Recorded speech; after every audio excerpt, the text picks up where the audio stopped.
All right, let's go to verse 6 of our focus chapter. The Lord executed righteousness and judgment for all that are oppressed.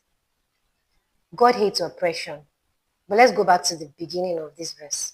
The Lord executed righteousness and judgment. Righteousness and justice are the foundation of God's throne. Another way of saying it is righteousness and justice are the habitation of God's throne. His chair, his throne, resides in righteousness and justice. It is resident there. That is where it lives. That is where it lives. Let's look at the verse that talks about this. Psalm 97 verse 2. Clouds and darkness are round about him. Righteousness and judgment are the habitation of his throne. More explanation. Genesis 18:25.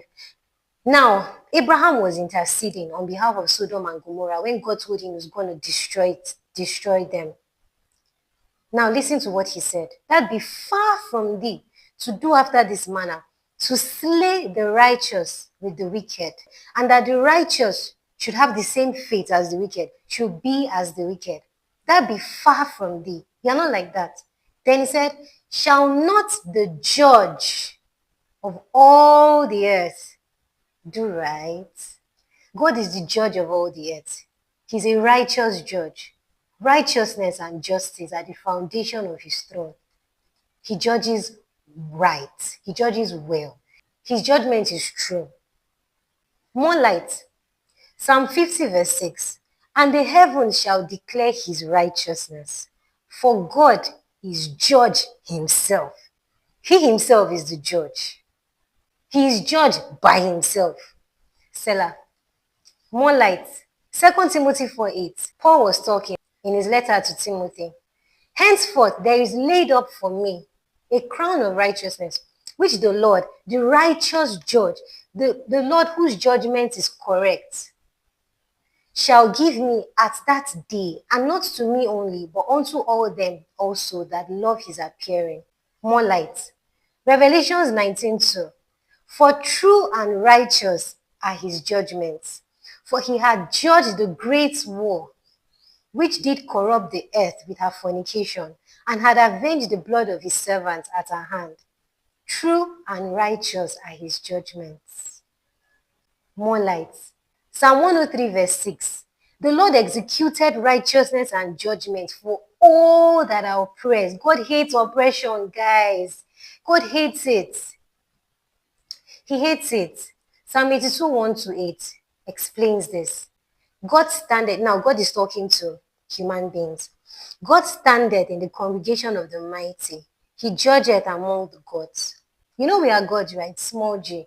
Because we're sons of the Most High. God is the God of gods. So we human beings are actually gods because he put us here to have dominion. How long will you judge unjustly?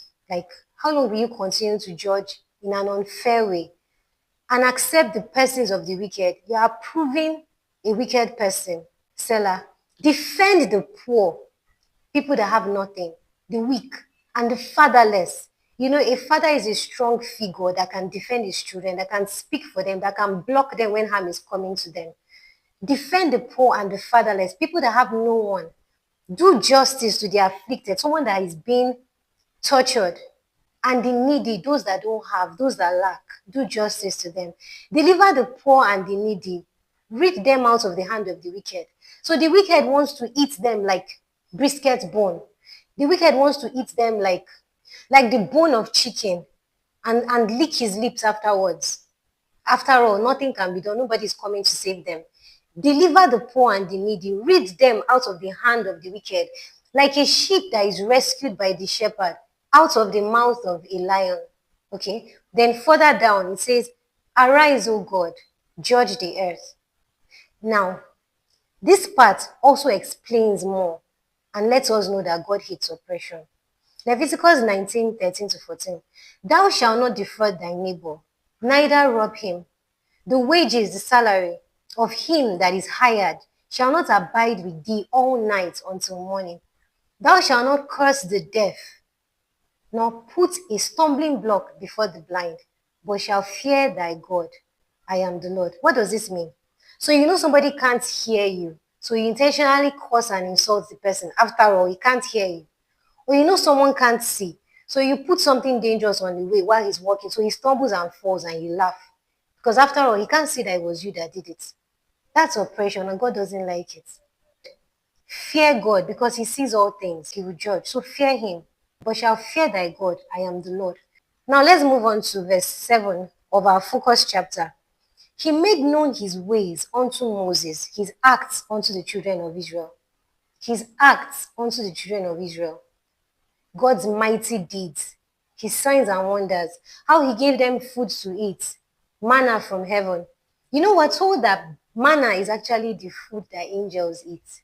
So angels eat. That's amazing, guys. Interesting. Another mighty deed that God did was he sweetened the water when the children of Israel needed to drink water. God made their water in the wilderness sweet. Also, he gave them flesh to eat. Imagine eating something that is like chicken in the middle of nowhere. God brought water out of a rock for them. God divided the sea for them to pass through. So those are his mighty deeds. Let's go to verse 8 of our focus chapter.